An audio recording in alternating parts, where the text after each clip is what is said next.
PKS dan Demokrat galau. Apakah 2024 penentuannya? Partai Keadilan Sejahtera lagi galau akhir-akhir ini.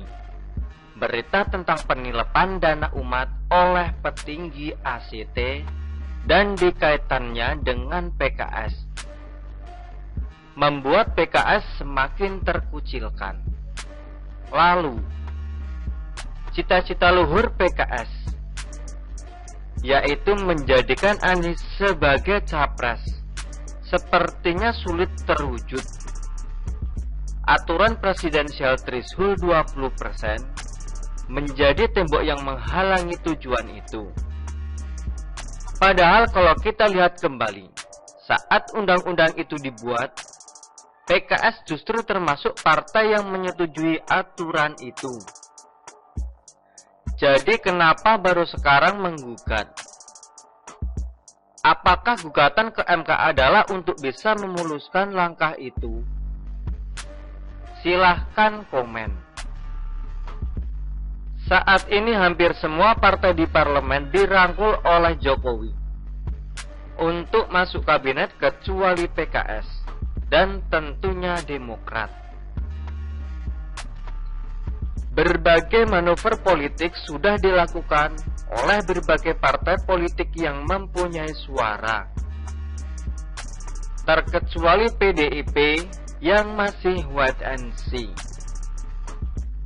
Tapi sikap PDIP wajar karena faktor pemegang suara terbanyak di parlemen dan pemenang pemilu membuat mereka bisa mengambil langkah akhir. Selain PKS, Demokrat setali uang, PDIP dan Golkar sudah jauh-jauh hari menolak bekerja sama. Maka jadilah PKS dan Demokrat berdua dalam kesendirian. Kalau kata orang, sama-sama jomblo. Dinamika politik memang terus berjalan dan masih ada waktu 1 tahun lebih hingga 2024. Sehingga apapun masih bisa terjadi. Namun sepertinya sulit bagi PKS dan Demokrat untuk keluar dari jalan buntu ini. Bagaimana dengan Anies? Tentunya AB semakin kicap jika melihat situasi politik saat ini. Anies tampaknya harus menyadari politik identitas yang menjadikannya gubernur justru menjadi blunder.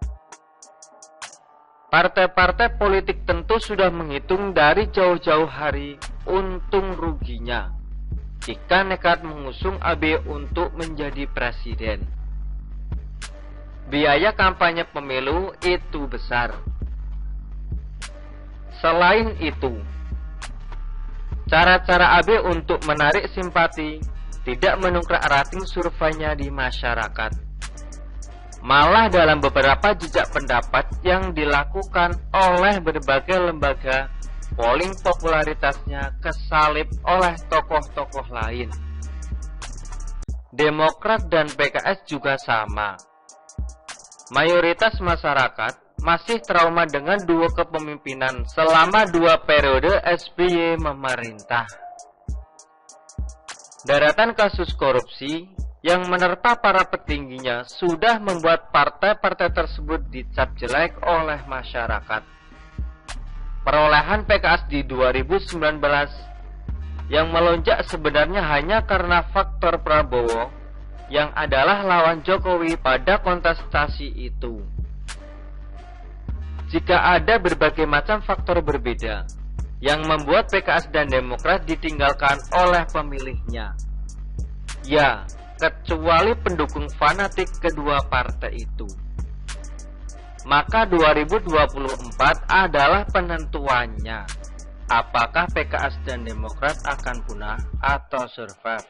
Nah, balik lagi dengan AB. Apakah Anies dapat menemukan mobil yang mau memberinya tumpangan?